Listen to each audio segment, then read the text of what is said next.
Why are AI models so biased? It's pretty bad, right? Like whether we're talking about Chat GPT or AI image generators or just about any large language model, we see so many biases and prejudices come out in these models. And today we're going to talk about maybe how to understand and fix biased AI. I'm really excited for today's conversation. It's going to be a good one. It's actually a first for everyday AI, which I'm excited about. So, hey, welcome to Everyday AI. My name is Jordan Wilson. I'm the host, and this is your daily live stream podcast, free daily newsletter helping everyday people like you and me learn and leverage generative AI. So let's today learn about why AI models are biased. But before we do, a quick reminder, if you're joining us live, thank you. If you're listening on the podcast, make sure, as always, check your show notes. We're always going to leave links to some other great resources where you can read more about today's episode and listen to related episodes as well. So before we get in to today's show, let's go over, as we do every day, the AI news. All right. So is AI coming to your hand? Yeah, kind of. So startup company Humane is set to debut the highly anticipated Humane AI Pin. So it's a new AI-powered smart device that is set to launch today for a price of $699 and a monthly subscription fee of $24. So it is a screenless device that aims to go kind of beyond the typical smartphone and by providing a lot of AI features such as translation services and music streaming. So the way this works is you kind of wear it on your shirt and it literally beams the information to the palm of your hand as the display. I'm not sure if I want it because I have kind of like fat, weird hands. So I'm not sure if I want to stare at them all day. That's just me. All right, we have chip news. Yay, we love chip news on Everyday AI. So NVIDIA may be providing chips to China, according to a recent report from the Financial Times. This is newsworthy because there were some recent restrictions on certain chip exports to China, but some leaked documents that the Financial Times is reporting on are showing that NVIDIA has developed 3 new chips aimed at growing demand for the AI technology in China, but also at the same time complying with these new U.S. export controls. So kind of making both parties happy. All right, last but not least, in our AI news for today, animated films are about to get a lot cheaper thanks to AI. So recently, the DreamWorks co-founder, Jeff Katzenberg, said that AI will help cut the cost of animated films by 90%. So be prepared for a slew of hopefully higher quality and even more animated films coming your way, especially as there's these ongoing disputes and feuds with the actors unions and the screenwriting guilds and all these things. So probably a lot more animated movies coming our way. And hey, I'm a grown-ish adult, and I'd say bring it on. I mean, like, have you guys seen Coco? You know, thanks, AI. Hopefully we'll see a lot more of that. All right, we didn't come here to talk about animated films. Actually, the probably exact opposite. We came here to talk about how to understand and fix biased AI. And I'm extremely excited to bring on our guest for today. But before I do, if you're tuning in, why do you think AI is biased? Get your questions in now. It's not often we have someone that can talk about biases in AI. So I want you all who are tuning in live to get your questions answered. So make sure you get them in. And also at the same time now, help me welcome to the show. Let's bring him in. There we go. We have Nick Schmidt, who is the founder and CTO of Solas AI. Nick, thank you for joining the show. Thank you very much, Jordan. I'm looking forward to the conversation. Oh, it's going to be a good one. I'm excited. Yes. So real quick, tell us just a little bit about what Solas AI does. So what Solas AI does is that the idea is that algorithms can be biased. They can cause discrimination and unfairness. And we want to find out if that's happening and then fix it. And so what the software does is that it goes into an algorithm and it says, is there evidence of discrimination? And that can be defined in a number of ways, but it says, is there evidence of a problem? If there's not, that's great. But if there is, it goes on to the next step of trying to break open the black box of the algorithm and understand what's driving the model's predictive quality, as well as what's driving discrimination.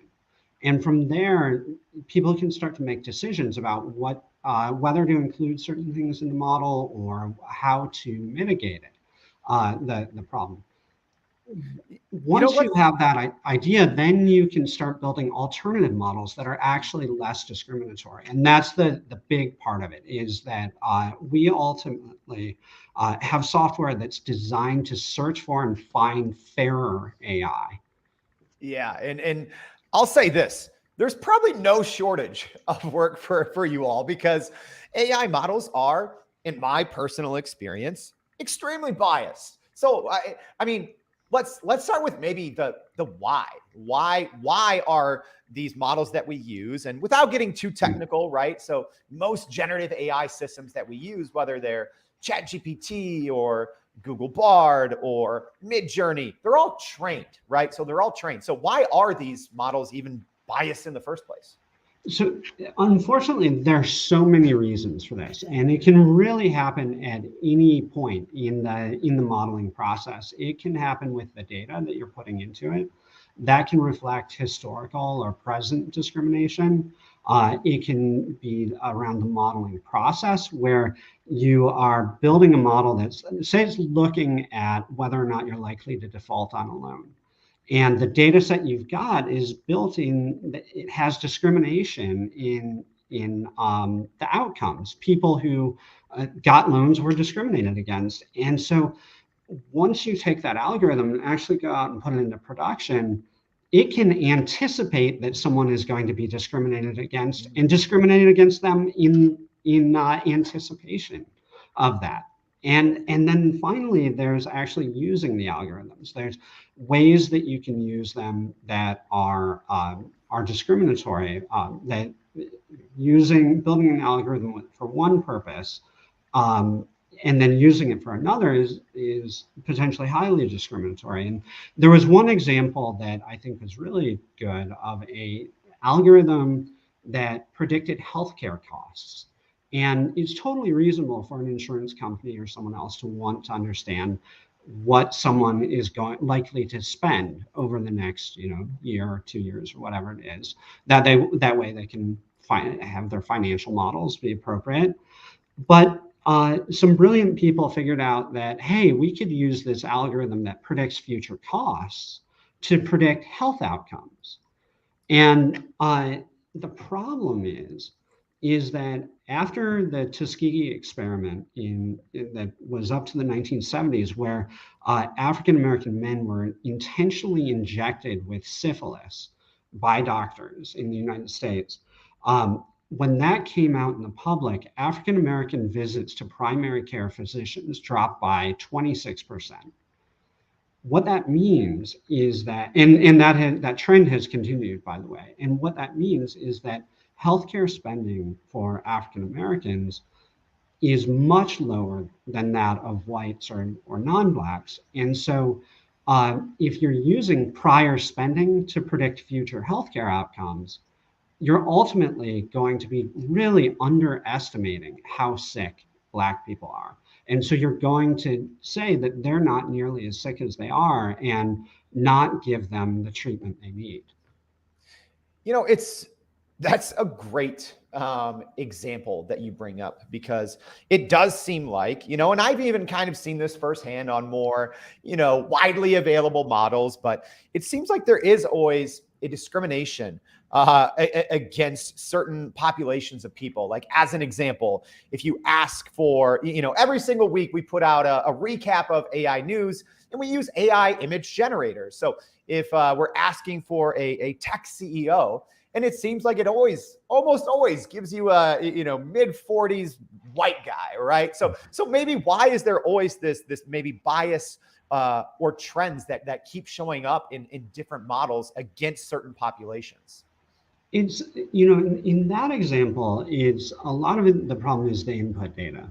I mean, if you look at tech CEOs in the US right now, it's a lot of white men in their 40s, most likely. And so when you train the data or train the model on that data, that's what you're going to get out.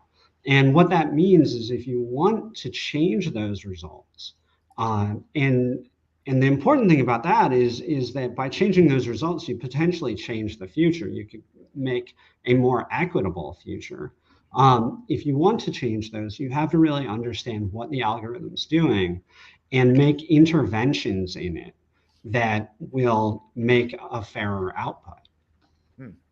Yeah, it's a good point. I mean, how then can AI models find that right balance, right? Of kind of maybe showcasing cultural norms, but at the same time being inclusive, equitable, and truly showing diversity that exists, and maybe not just thinking of image generators, right? I know that's a very small use case, but even in I think if you're using a large language model to write content and you have it write you a story, I think you'll probably see a lot of those same trends and storylines. So how do you find, or how can models find that balance? So there's actually a legal framework already that I think is really good for this.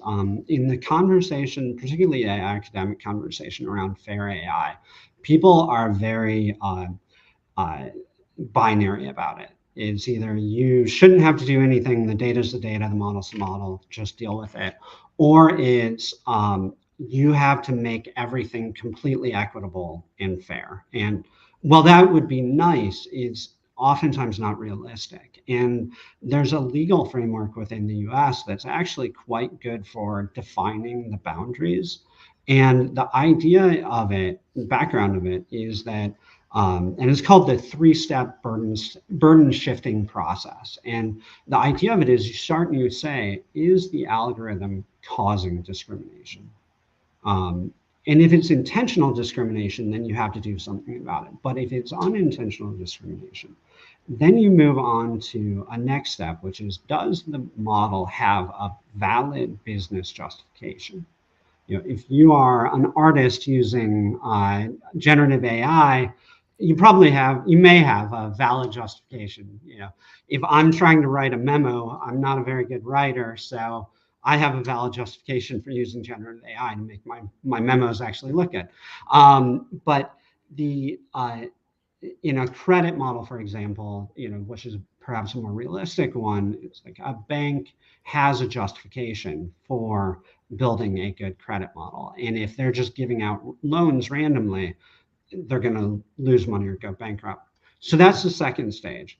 And then the third stage, and this really gets into what you were talking about, is the company has the responsibility to see if it can generate a fairer model that still meets their business needs. And so this breaks away from the that dichotomy of we shouldn't have to do anything to we have to completely throw out the algorithm or make everything entirely equitable, to just, can we do better and how much can we do better? And I think that framework is really what people should try to apply. Yeah, it's some great tactical advice there for sure.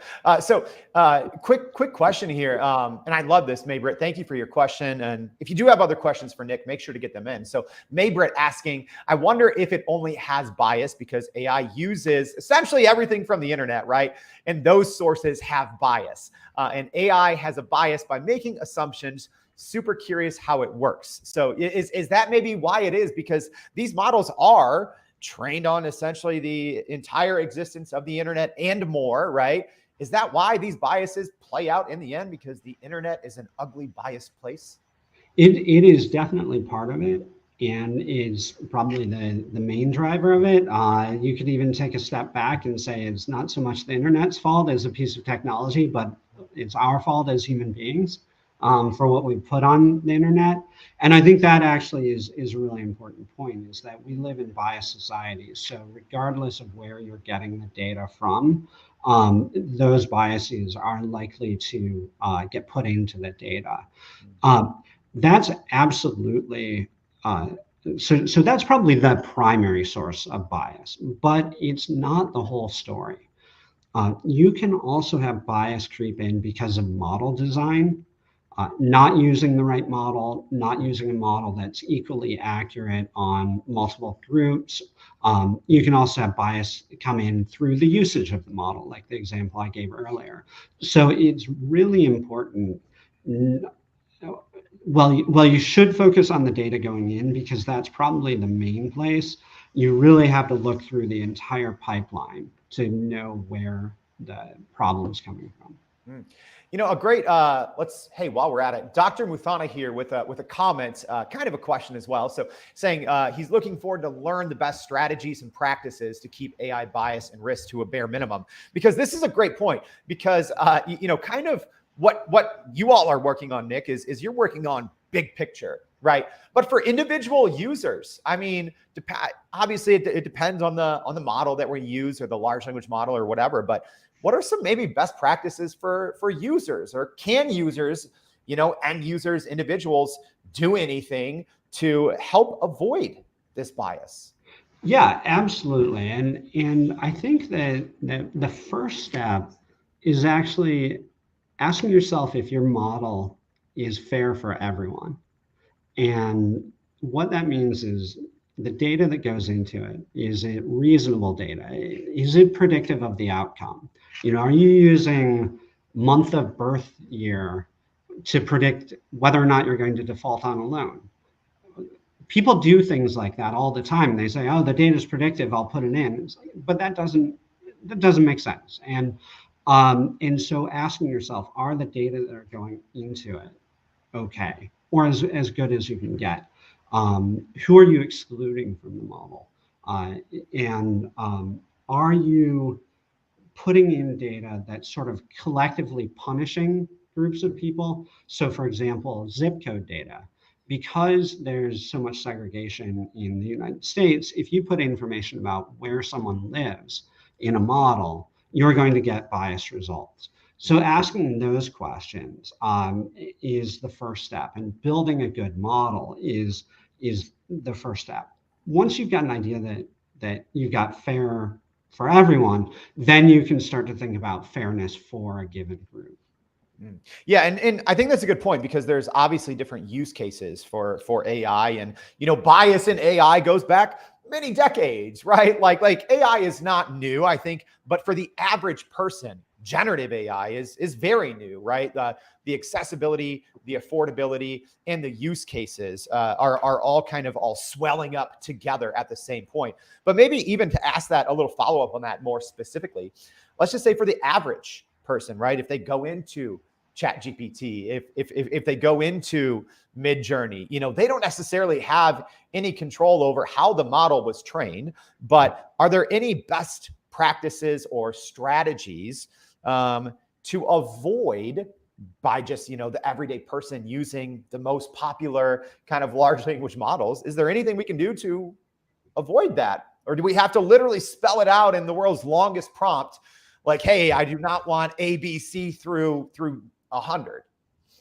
So I think in a use case of I'm going in and trying to write a memo that's not offensive and not evil, or get other kinds of information. The thing you have to rely on is that a lot of machine learning researchers and AI people don't realize is that you're still smarter than your algorithm, and you're still smarter, and you know more, and you generalize better. And so if you are getting stuff out of a model, getting stuff out of generative AI, use a critical eye and ask yourself, what the world looks like. You know a lot about bias. I mean, we live through this every day. We see this. If you're a critical thinker, you probably know that. And so that's in a simple use case like just someone using ChatGPT, it's really about not just trusting the output. And when you get into the question of actually building the model or deploying the model, that's where you can start to really get into kind of the quantitative solutions. I'm curious, Nick, and if you're just joining us midway through, thank you, welcome. We have Nick Schmidt, the founder and CTO from Solas AI, talking biases in models. My question is, like, maybe we kind of skip to the end, but we also talk about the trend of where things are going, because it seems like model development, large language models, generative AI is being developed at a breakneck pace, right? Like even early on, there's thousands of CEOs and very recognizable people that signed a letter, and everyone said pause AI development for 6 months, and instead we tripled down, right? Big news: OpenAI just released their newest update to their model, GPT-4 Turbo. It's supposed to be better, faster, bigger, better at decision making, all these things. So if the big companies are just developing faster and faster, and I mean, I'm sure they're doing things to address their own model biases, but how can you actually fix this, right? When the companies probably have so much pressure and feel they just have to get out more products, bigger models, more parameters. Like how can you possibly fix these when it's just everyone's just sprinting with their head down? Well, to make a shameless marketing plug, buy or license Solas AI software. More seriously, I mean, that's true, but more seriously, what I think is really important is that we've designed software, and we're certainly not the only company out there that have designed software that can be used quickly to mitigate these risks. And so I think that there has been, and certainly was true in the past, mitigating these risks was very difficult and time consuming. We're actually using AI to fix AI, and it's much faster as a result. And so you can still innovate and make fairer models. And I would say that you can actually make better models if you're innovating and considering fairness. So that was actually on my mind, Nick, because so I'm glad you brought that up, right? It's kind of ironic, I guess, that you're using AI to fix AI. I guess my question is, why aren't the big companies doing this? Would it slow their process down? Would it slow their development down? Why aren't they maybe creating a bigger internal focus on fixing this problem before it ever goes out in the wild? Because once it does go out, it takes companies like yours many months or multiple years to really start to even make a dent, right? Because everyone's using these models. So maybe why aren't these big companies just fixing the problem internally first? So I think that they're trying often, but there's a big split between companies that are and have been doing something for a very long time and ones that are just getting started. So actually, in the financial sector, the big banks have been working on this, and they've been working with us in my consulting role for 25 years, trying to make sure that algorithms are fairer. And so there really is already an established practice within financial services and to some degree employment. The tech companies kind of came in and said, "We're smarter than you guys. We'll figure it out on our own." And it's kind of worked out how it's worked out. And I think that what's going to happen is there's going to be a lot of regulation that is going to actually move companies more and more in the direction of what financial services companies are doing. And so yes, this is a problem. And why isn't it being done? Why isn't anything being done about it?